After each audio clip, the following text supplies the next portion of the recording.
Welcome back to NTD's Capitol Report. And joining us now to unpack some of the legal battles that former President Trump is facing as we speak, we have Mike Davis, founder and president of Article 3 Project. Mike Davis, thank you so much for joining us. Thank you for having me. Mike, between President Trump, all the cases, the motions, the RICO, with 18 others involved, it's getting hard for me to process all of this information. However, Trump's lawyers will also be sifting through the evidence during discovery. Take the case in D.C. alone, you're looking at 12.8 million pages. That's roughly 68,000 pages per day that will need to be looked over by Super Tuesday, mind you, March 4th. Trump aside, is this a reasonable timeline? It's absolutely not. This is, again, we're looking at Democrat lawfare on several different fronts. We have Alvin Bragg indicting Trump for the non-crime of a businessman settling a nuisance claim. You have New York Attorney General Tish James bringing a civil fraud lawsuit against President Trump for the non-fraud of paying back sophisticated Wall Street banks in full with interest. You have Jack Smith indicting Trump for the non-crime of a former president having his presidential records, which is allowed by the Presidential Records Act. And now we have Jack Smith and Fulton County DA, Atlanta DA, Fani Willis, all Democrats, indicting Trump for the non-crime of objecting to a presidential election, which is allowed by the Electoral Count Act of 1887. Twisting arms politically is allowed by the First Amendment. We have this D.C. Obama judge, Tanya Chutkan, who is trying to railroad President Trump.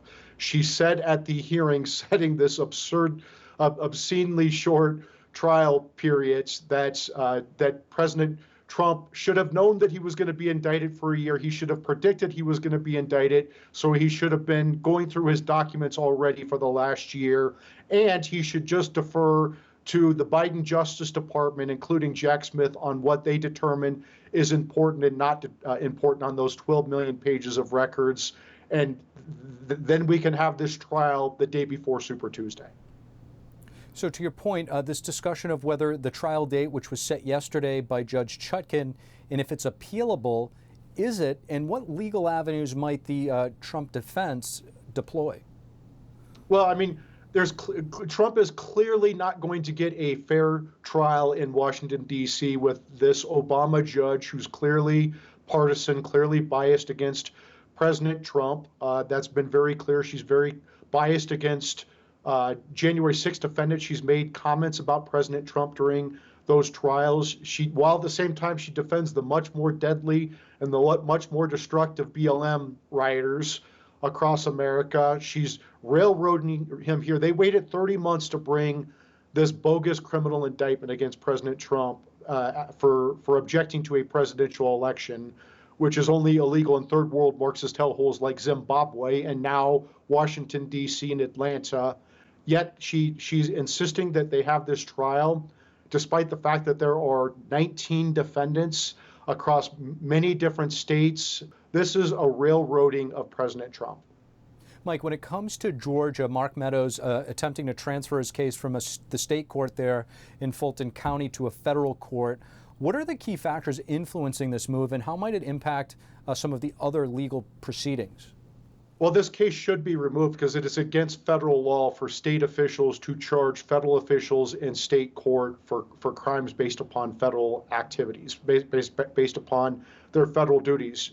They're charging Mark Meadows and Jeff Clark, a former senior Justice Department official, and President Trump for crimes related to their federal duties. Therefore, this case should be removed from state court in Georgia to federal court in Georgia, and then Fani Willis can prosecute the case in federal court with a federal judge and a federal jury instead of in state court with a state judge and an Atlanta jury.